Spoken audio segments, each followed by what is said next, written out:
unang tingin, di na ako magtataka kung iisipin yung litrato o kuha ng kamera ang imaheng ito. Pero take a closer look. O diba? Painting pala. Obra ito ng 20 taong gulang na artist mula Buhi, Camarines Sur na si John Jeff Camasis. Hyperrealism kung tawagin ang genre na ito. Painting na sa sobrang pagkadetalyado aakalain mong isang high resolution na litrato.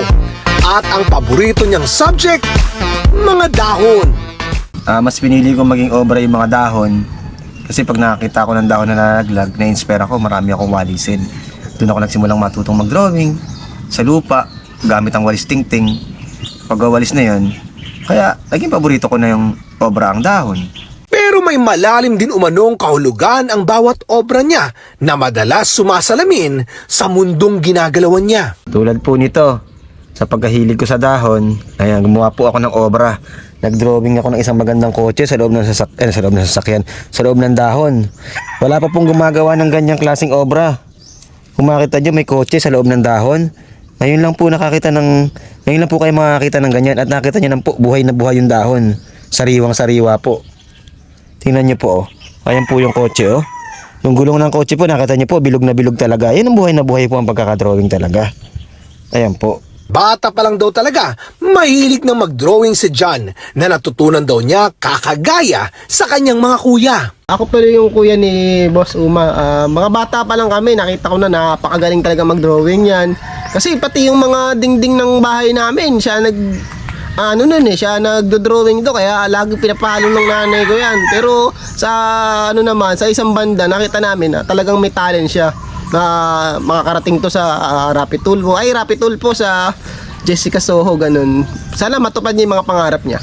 Pero sa maniwala kayo sa hindi, ang kanyang mga hyper-realistic na obra, natutunan lang daw niya nang magsimula ang pandemya.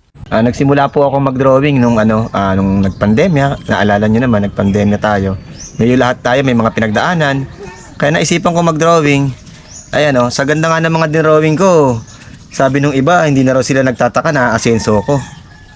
Ayan, hindi naman sa pagmamalaki. Meron ako ngayong naipundar, 3 kawali, meron pang 2 kaldero, meron na rin 3 sandok. At balang araw, madadagdagan pa siguro ng mga baso at pinggan. Tulong ng pagpatuloy ko lang siguro ng tama yung aking ginagawa. Ayan, tingnan nyo naman yung drawing ko. Talagang malayo ang mararating yan. Ipinost daw niya ito sa social media at ayun na, sunod-sunod na ang dating ng mga taong nagpapadrawing sa kanya. Malaki rin daw ang naitulong nito para matustusan ang kanilang mga pang-araw-araw na gastusin.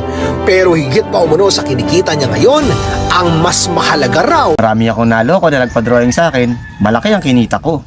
Yan ang mahalaga sa ngayon. Sa darating na Setyembre, nakatakda umanong itampok ang kanyang mga obra sa sarili niyang one-man show sa isang bookstore sa Naga City.